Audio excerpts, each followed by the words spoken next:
मूली निकालोगे तो जड़ से निकालोगे, गाजर निकालोगे तो जड़ से निकालोगे, लेकिन आम लोगे तो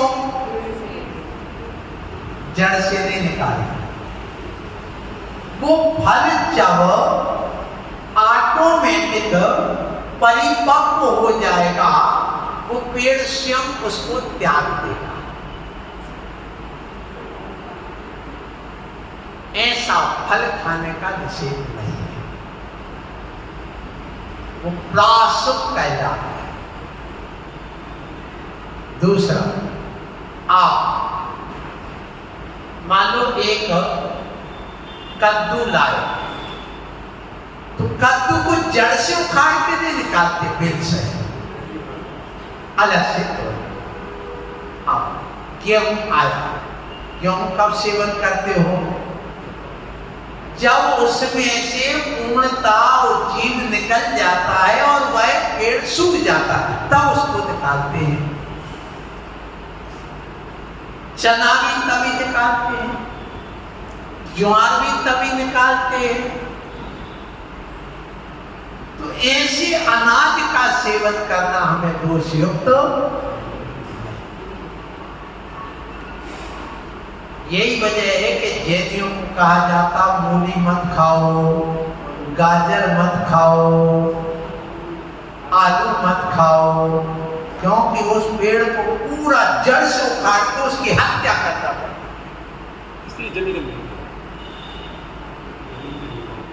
इसलिए जमी कंद नहीं खाना है श्रावक,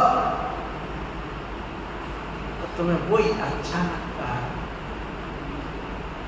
नहीं खाना। कम से कम 4 महीने के लिए तो छोड़ दो कि मैं मूली नहीं खाऊंगा, गाजर नहीं खाऊंगा, आलू नहीं खाऊंगा, संजम नहीं खाऊंगा। क्या और चीजें नहीं पेट भरने के लिए? क्या महाराज अपना पेट नहीं भर रहे? अष्टानिका में तो कम से कम इतना विवेक रखिए,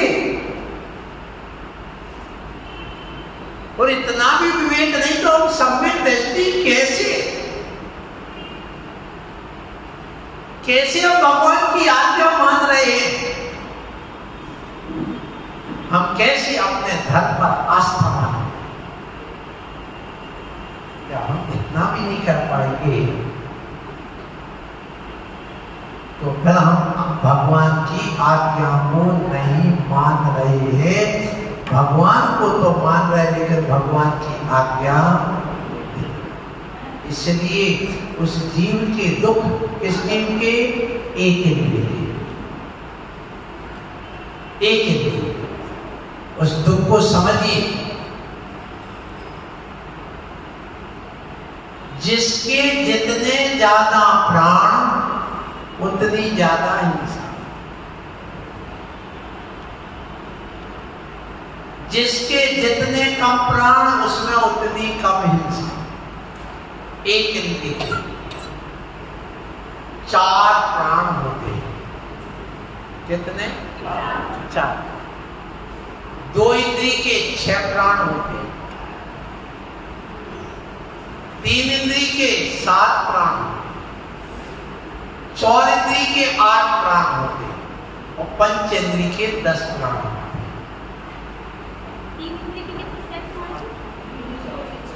एक इंद्रिय के 4 प्राण कौन कौन से लिख लो। एक इंद्रिय के 4 प्राण हैं आयु, श्वासोश्वास, काय बल, और एक स्पर्शक। कितने हो गए? 4। एक इंद्रिय प्राण, क्योंकि प्राण 10 होते हैं, लिख लो। कुल प्राण कितने होते हैं? 10। पहला प्राण कौन सा? आयु। कौन सा? आयु। फिर 3 बल, मनोबल, वचन बल और काय, ये प्राण है। तो कितना हो गया? 4। फिर इसके बाद 5 इंद्रिय, कितना हो गया? 9 और एक श्वास।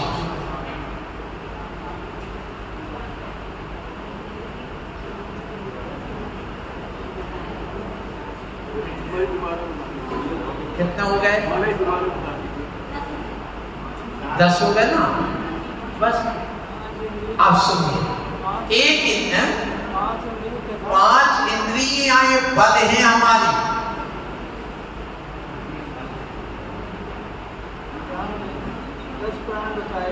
10 प्राण हो गए।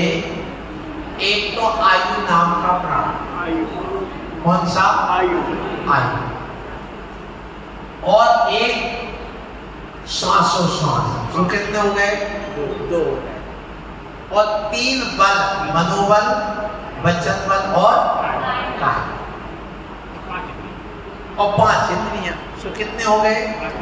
10 प्राण। अब एक इंद्री के 4 प्राण हो गए। कितने प्राण? 4। कौन से? देखो, एक तो उसकी आयु रहेगी, कौन रहेगी? आयु। और एक शरीर रहेगा, तो शरीर एक इंद्री के भी है, तो काय बल होगा, तो 2 हो गए। फिर इसके साथ में एक स्पर्शन इंद्री रहेगी, एक इंद्री के, सो कितने हो गए? 3। और एक श्वासोश्वास रहेगा, सो कितना हो गया? 4। अब 2 इंद्री के कितने? 6। कितने? 6। अब 6 प्राण कैसे होंगे? समझो, 4 तो ये जो 2 इंद्री, एक इंद्री के हैं, जो के तो हैं। एक आ जाएगा रसना इंद्री, सो 5। और जब रसना इंद्री आएगी तो वचन बल आ जाएगा, तो काय बल, वचन बल, तो बल हो जाएंगे 2। और श्वासोश्वास और 2 इंद्री और एक आयु, तो कितने हो गए? 6 प्राण। किसके? अब एक इंद्री जीव को कोई ने सब्जी को बना के खाया, उसमें 4 प्राणों की हिंसा, और त्रस को छूते ही कितने? 6 प्राणों की हिंसा। तो जितनी इंद्रियां उतना ज्यादा उसको संवेदन। और सुनिए, 2 इंद्री जहां रसना आ जाती है, वहां पर हाड़, मांस, मच्छी, मांस, खून आदि उत्पन्न हो जाता है। एक इंद्री में कोई हाड़, मांस, खून वगैरह नहीं, इसलिए उसको त्रस कहते हैं। 2 इंद्री से 2 इंद्री से 5 इंद्री तक सबके हाड़, मांस आदि होता है, खून होता है, लेकिन एक इंद्री की हाड़, मांस, खून नहीं। इसलिए कहा है, यदि हाड़ मांस वाला शरीर मत खाओ, स्थावर की,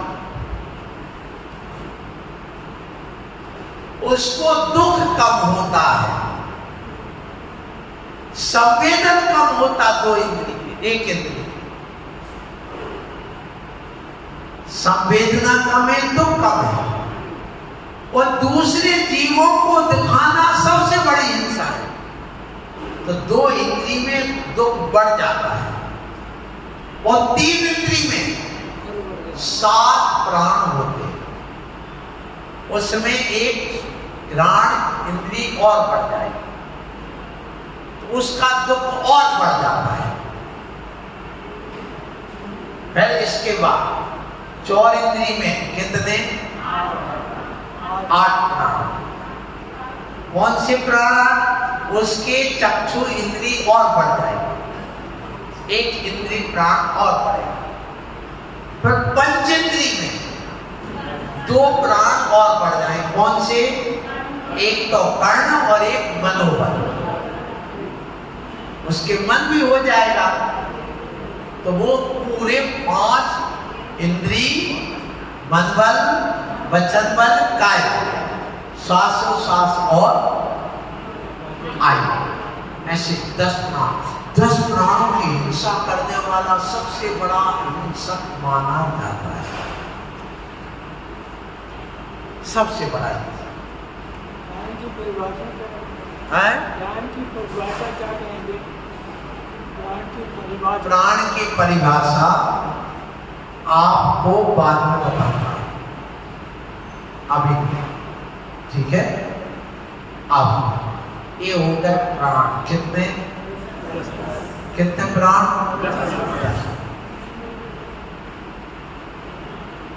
अब आगे देखो, ये जो विकलेंद्रीपना है, कौन सा विकलेंद्रीपना? ये 2 इंद्री, 3 इंद्री और 4 इंद्री। विकलेंद्री का विकलांग, विकलेंद्री का क्या? विकलांग। जैसे किसी का हाथ टूट गया तो क्या बोलते हैं उसको? विकलांग बोलते हैं। तो जीव की पूरी इंद्रियां तो 5 होती हैं।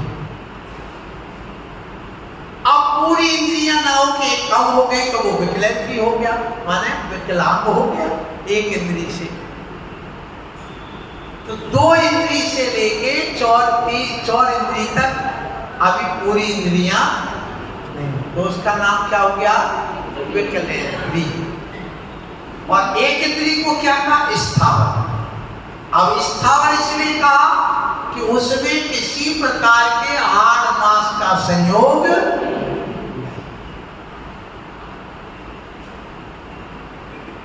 अब 4 इंद्री के बाद पंचेंद्री आता है, तो यहां पर यही बताया गया 5वें नंबर पद में, जो आज अपन ने सुबह पढ़ा था कि दुर्लभ नहीं जो चिंतामणि, त्यों पर्याय नहीं कृष्ण तनि, लट पीन आदि शरीर धर धर मरियो। तो 30 पर्याय को चिंतामणि रत्न की उपमा दी है। किसकी? चिंता।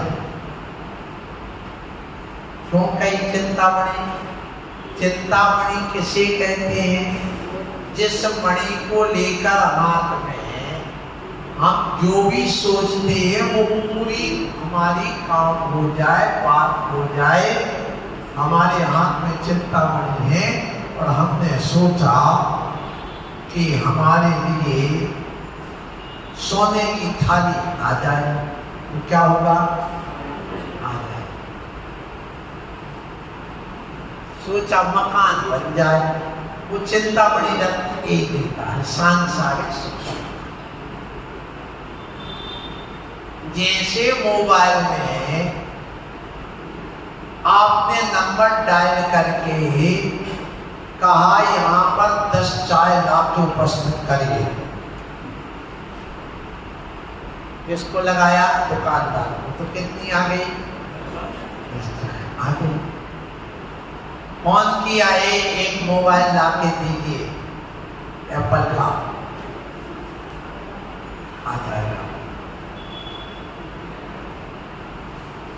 हाँ एक गाड़ी चाहिए मुझे, वो गाड़ी आ जाएगी तुम्हारे यहाँ। तो जैसे मोबाइल पर डायल करने से वो चीज अपन को वहां पर लगाने से वो यहाँ उपस्थित हो जाती है, ऐसे चिंतामणि रत्न था पहले, उसको हाथ में लेकर के जो चिंतन करोगे सांसारिक वस्तुओं का, वो तुम्हें उपलब्ध हो जाए।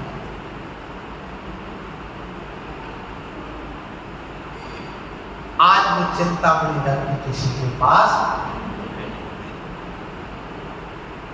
आप देखो ये चिंतामणि रत्न इसलिए कहा है कि इस जीव को जब 10 पर्याय में संगी पंचेंद्रीपना प्राप्त हो जाता है और जब वह सोचता है कि मैं सिद्ध स्वरूपी अखंड पिंड हूं, मुझे सिद्धालय की प्राप्ति हो, और रत्नत्रय लेकर के जब उस चिंतन करता है तो उसको सिद्धस्व की प्राप्ति,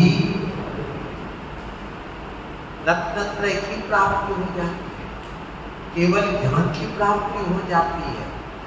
इसलिए क्या है मनुष्य पर्याय? रस पर्याय किसके समान है? चित्त। लेकिन आप लोग उसको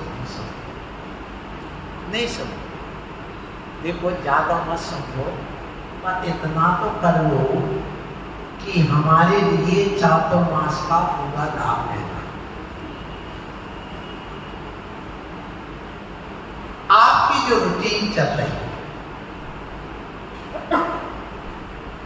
वही दुकान, वही ऑफिस, वही घर, वही कार, वही भोजन, वही मोबाइल, वही टीवी, वही रिश्ते, सब कुछ वही चल रहा है।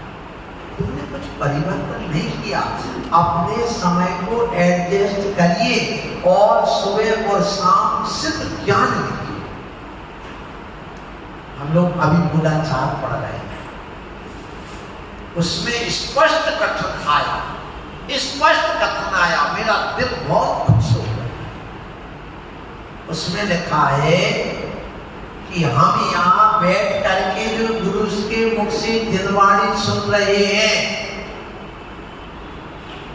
एक शब्द समझ में नहीं आया तो भी जैसे वो सीसीटीवी कैमरा लगा हुआ है, वो पूरा रिकॉर्ड कर रहा है और पूरा मेमोरी कार्ड में भर रहा है।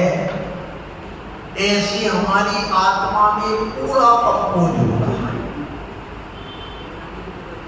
और नरक में भी चले गए।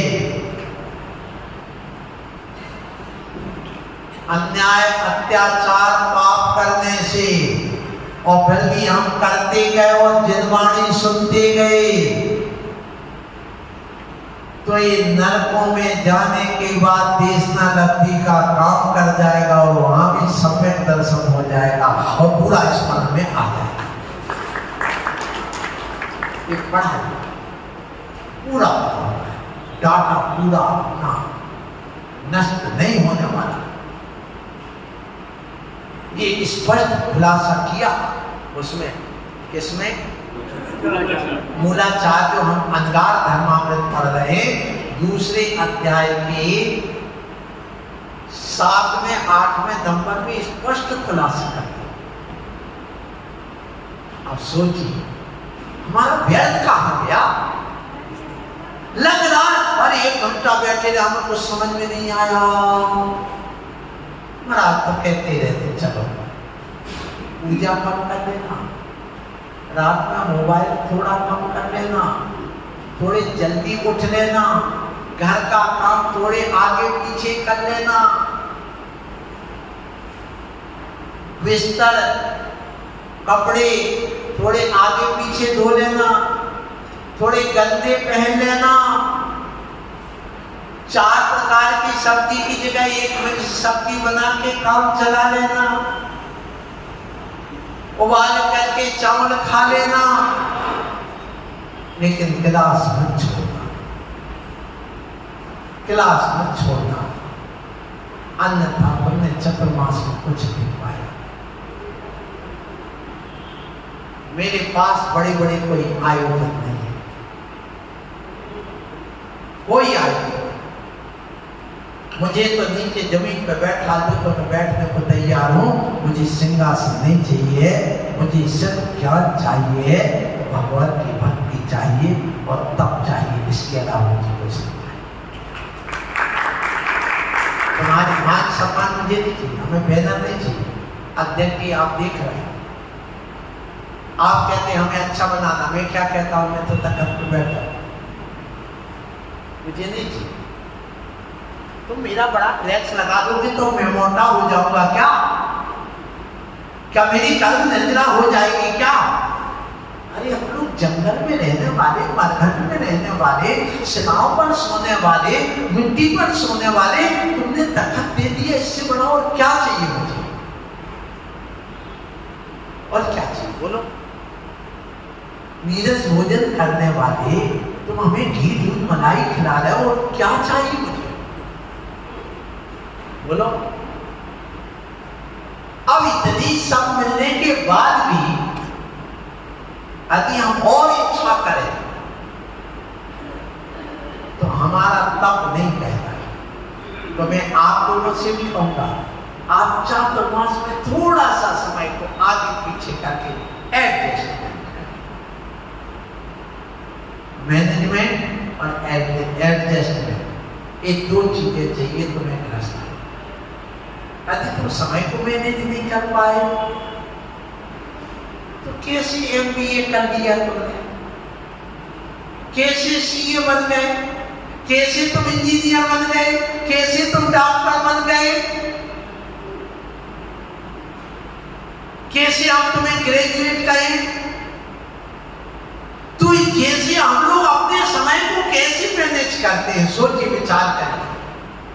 विहार भी करना, प्रवचन भी करना, एक बार आहार करना और प्रतिक्रमण करना, सामायिक करना और तुम्हें प्रवचन भी देना। शायद आप लोग 8 घंटे की ड्यूटी देते हैं और हम कम से कम 23 घंटे की ड्यूटी देते हैं। कितने घंटे की? सोते में भी ड्यूटी देते। इसलिए आप इस बात को समझो, चिंता बड़ी रत्न के समान मिली है, इसकी कीमत नहीं समझ में आ रही है। मछली से पूछो कि पानी की कीमत क्या है, तो बता पाएगी? नहीं बताएगी। लेकिन यदि उसी मछली को निकाल करके गर्म रेत पर डाल दो रेगिस्तान, फिर पूछो तो पानी की कीमत क्या है, तो तड़प तड़प के रो रो करके बताएगी कि अब मेरी अकल में आ गई पानी की कीमत क्या है। इसी प्रकार तुम्हें अभी चतुर्मास की और अपने चतुर्गति में इस मनुष्य जीवन की और मनुष्य जीवन में भी जैन कुल की कीमत अभी समझ में नहीं। लेकिन जब यही आत्मा जिसको समझ में नहीं आई और जब नरकों में जाकर के वहां पर या त्रियंच-गति, नरक नहीं दिख रहा, चलो हटाओ,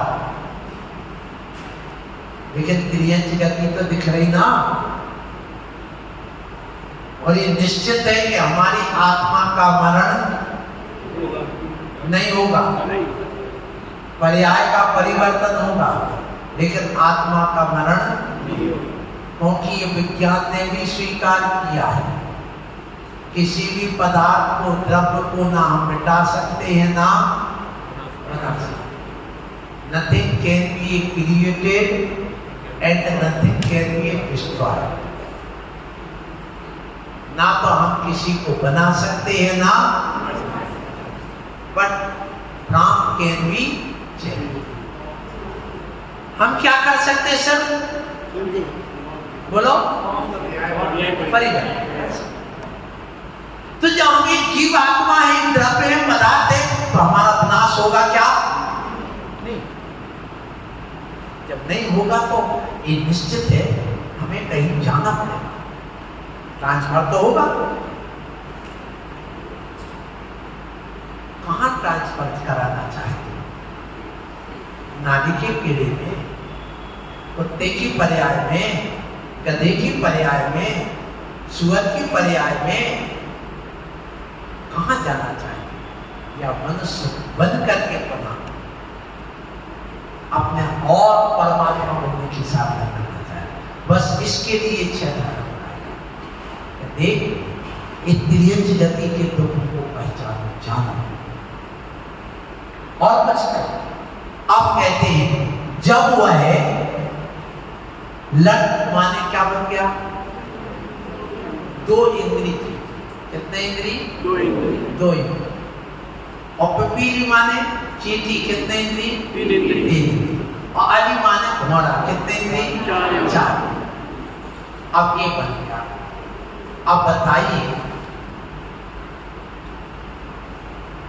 इनके दुख, चींटी है, चल रही है तो तुम कार चलाते हुए पूरे उछलते हुए अकाल मौत हो गई। ऐसा होना ही था, ऐसा नहीं। भगवान के ज्ञान पर मत थोप देना। यदि भगवान के ज्ञान में जो जो झलक रहा है वैसा वैसा होना, तो ज्ञान भी आपका कर्ता बन जाएगा। ज्ञान भी कर्ता बन जाएगा। और इतना जब होना है, वो मरना है, वो ये होना, तो भगवान के ज्ञान में झलकने से पुण्य नहीं लगेगा, पाप ही लगेगा। तो भगवान के ज्ञान में झलक रहा है ऐसा नहीं।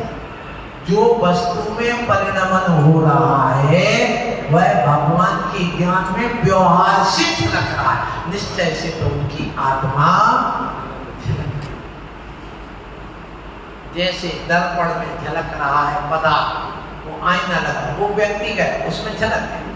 हम बैठे उसमें झलक रहा है, बताओ उस आईने को कोई अंतर पड़ रहा है क्या? ऐसे भगवान के ज्ञान में झलक रहा, उससे कोई अंतर नहीं पड़ना, क्योंकि प्रत्येक वस्तु का परिणमन स्वतंत्र है कि परतंत्र? बोलो। यदि भगवान के ज्ञान में झलकने के अनुसार परिणमन होने लग जाए तो वस्तु का स्वतंत्र परिणमन समाप्त हो जाएगा। ये हमेशा ध्यान रखना। तो एक इंद्रिय, दो इंद्रिय नहीं। रात में हम लोग लघु शंका जाते हैं, पैर रखते तो ये लगता कि जो अंकुर निकल आया है घास का, इस पर पैर ना पड़ जाए, उसको बचाने की कोशिश करते हैं। और यदि पड़ जाए, फिसल जाए, तो अपराध कर। हम लोग गए कहाँ? यात्रा। कहाँ की? बद्री। यात्रा तो की, लेकिन वहां जो पानी में चले, वहां जो बर्फ में चले, आने जाने में जो गाड़ी आई गई, उसमें सारे शब्द को प्रायश्चित मिला है। वो कर रहे हैं। आपको लगता महाराज के साथ गाड़ी चल रही, वो गाड़ी हमें कितना दुख दे रही है, सुख नहीं दे रही है। क्या दे रही है? और तुम्हें सुख दे रही है। हमें मालूम है कि इसमें ये दोष है, क्योंकि जब गाड़ी चलती तो कितने जीव मरते। तो ये जिसको ये छह डाला पड़ने, उसमें प्रत्येक जीव में आपको भगवान दिखेंगे और उसमें दिखेगा ये जीव ना मर जाए, इसलिए हमें बचना है, क्योंकि मेरे द्वारा एक कष्ट ना हो जाए इनको। फिर आगे कहते हैं, सुनो कि बताओ, मैं आपसे पूछता हूं, जुआ कितने इंद्रिय जीव है? जुआ तो जानते ना, बालों में होता था। कितने इंद्रिय? 3 इंद्रिय, 4 इंद्रिय कह रहे। अच्छा ही बता, काकरोच कितने इंद्रिय है? 2 इंद्रिय। अभी 3 इंद्रिय, एक 4 इंद्रिय कह रहा। आप सुनिए और सुनो, केकड़ा कितने इंद्रिय है? 5 इंद्रिय। कितने? आपको कोई पहचान नहीं, कोई 3 इंद्रिय, कोई 4 इंद्रिय, कोई 5 इंद्रिय। सुनो, हम बिल्कुल सरल पहचान बता रहे हैं। आंख बंद करके बता देंगे कितने इंद्रिय है। सुनो, जिसकी हाड़ मांस आदि कुछ भी नहीं दिखता है, एक स्थान से दूसरे स्थान स्वयं नहीं जाते, वे तो स्थावर कहलाते हैं। 2 इंद्रिय वो हैं, 2 इंद्रिय जिनके ना पैर होते हैं, ना आंख दिखती है, ना कान दिखते, और रेंग करके चलते हैं, और रेंगने के साथ ऊपर उठ उठ करके चलते हैं, जैसे केचुआ, जैसे लट सुनी हो जाती ना काय में, चावल वगैरह में, पेट में कीड़े पड़ जाते सफेद सफेद बच्चों को। शंख क्या होगा? शंख 2 इंद्रिय, सीप 2 इंद्रिय, समझ जाना। ये होगा 3 इंद्रिय जीव। कौन है? जिसके पंख नहीं है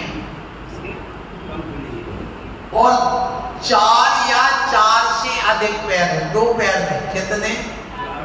4 या 4 से अधिक पैर है, और जिनके पंख नहीं है वो कितने इंद्रिय हैं? 3 इंद्रिय। जैसे चींटी के कितने पैर है? 6 पैर। कितने पैर? पर उसके पंख।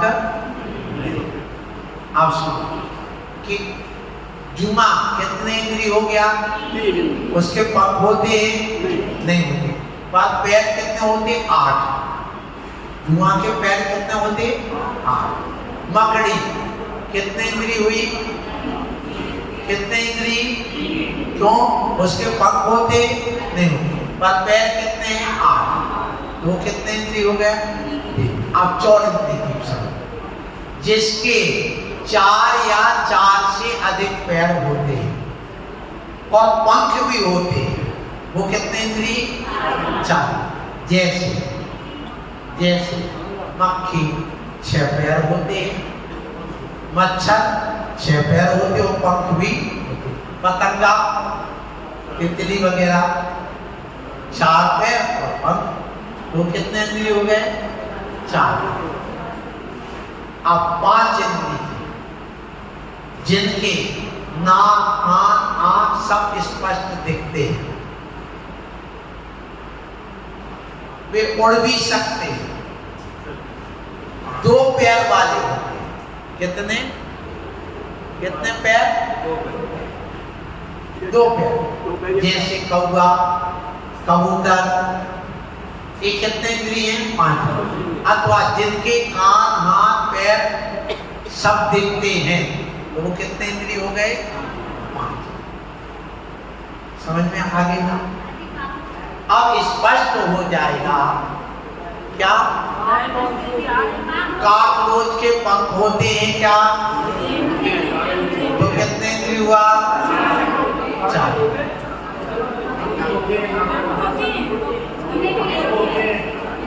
पंख होते हैं, आंख भी होती है, नाक भी होती है, पर उसके कान नहीं होते। कान नहीं होते काकरोच, इसलिए 4। केकड़ा 3 इंद्रिय। कितने इंद्रिय? 3 इंद्रिय। क्यों?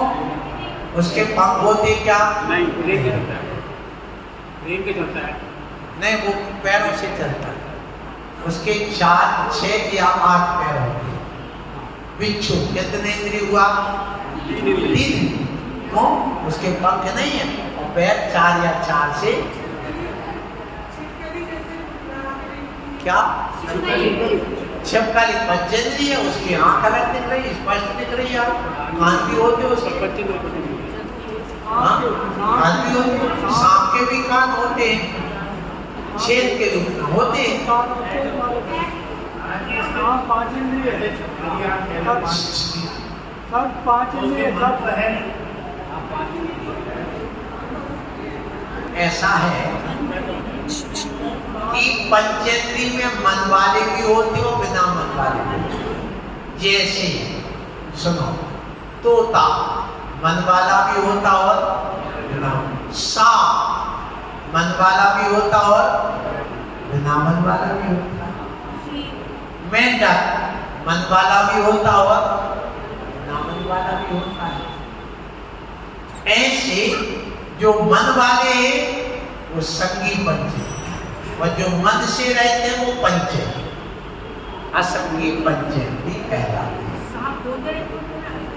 तोता दो तरह के होते हैं? तोता दो तरह के होते हैं, मन वाले भी होते और कैसे पता लगता? देखिए, जो तोता शिक्षा आलाप उपदेश ग्रहण कर लेता है वो तो है मन वाला, और एक तोता तो तुम कितना भी पढ़ाओ लिखाओ पर वो कुछ भी ग्रहण नहीं करता, वो बिना।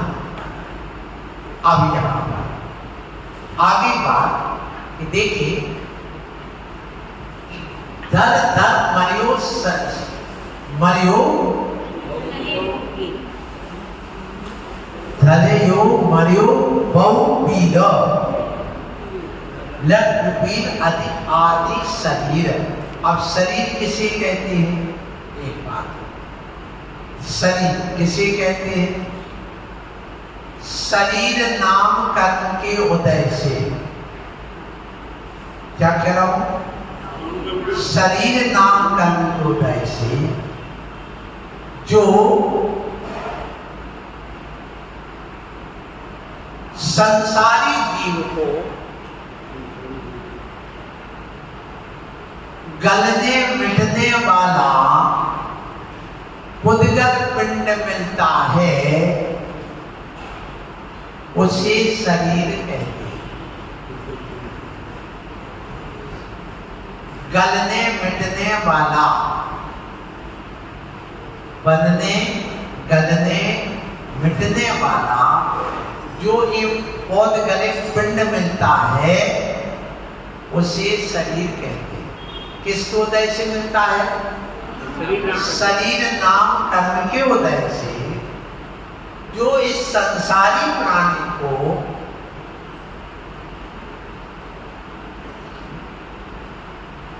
बनने मिटने और गलने वाला उद्गत पिंड मिलता है। पिंड माने होता शरीर अपने आप, इसका मिल गया ये, तो उसको क्या कहते हैं? शरीर। इस शरीर में इंद्रिय नाम कर्म उदय से इंद्रियां बन जाती हैं, ये विशेषता। तो शरीर 5 प्रकार के होते हैं: औदारिक, वैक्रिक, आहार, तेजस और काम। कितने प्रकार के शरीर? कौन कौन से? औदारिक, वैक्रिक, आहार, तेजस और काम। यहाँ शरीर शब्द आया तो शरीर का अर्थ क्या हो गया ये अपन ने समझ लिया। ये जो शरीर है अपन को मिला है, उद्गत पिंड का एक स्कंद बन करके अपने पास मिल गया। ये सड़ता भी है, गलता भी है, बनता भी है, मिटता भी है। खाना पीना बंद कर दोगे गलना चालू हो जाएगा, और भोजन अच्छा दोगे मोटा ताजा हो जाएगा। हमने अपने जीवन में एक आदमी देखा 180 किलो का। कितना? तुमने देखा?